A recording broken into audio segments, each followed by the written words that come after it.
खुलुमबाय। दिनै 19 जुलाइ 19 जुलाइनि बे फुंबिलि समाव माखासे गोनां रादाबफोर नोंथांमोननि सिगाङाव लाबोनानै होफैदों। गिबियाव नुनो मोननाय जागोन नोंथांमोनहा आसामाव दैबानाजों सुबुंफोरा हालाय हाफाय जाबाय थानाय समावनो भारतनि बोथोर बिगियान एबा मेटेरलजिकेल डिपार्टमेन्टआ सा सानजा भारतजों लोगोसे आसामखौ रेड एलार्ट फोसावदों। रिपर्टनि बादिब्ला आसामाव 19 जुलाइनिफ्राय 21 जुलाइसिम जोबोद रोजा अखा हागोन। फारसेथिं सिगांनिफ्रायनो सोलिनाय बानानि गोहोमानो आसामाव दासिमबो सुग्लायनानै फैयाखै।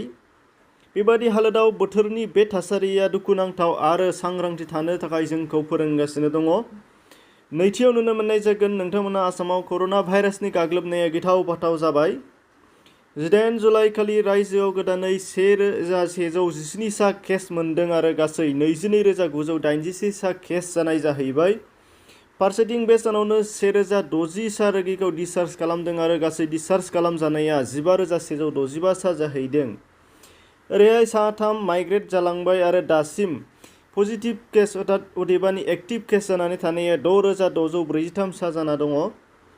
थैनायनि बिथिङाव बे सानाव सानै फारियै बिनन्दी राम कलिता आरो सुशील साइमाल बिथांमोनहा थैबावदों आरो गासै थैनायनि अनजिमाया 53 सा जाहैदों।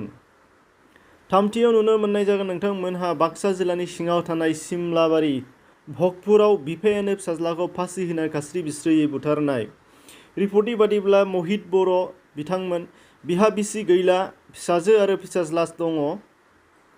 जाथाय जानाय समाव फिसाजोआ न'आव गैयामोन। बे समावनो बिफाया जौ लोंनानै बे हाबाखौ मावदों होनना फेसबुकआव फोसावदों सासे बेक्तिया।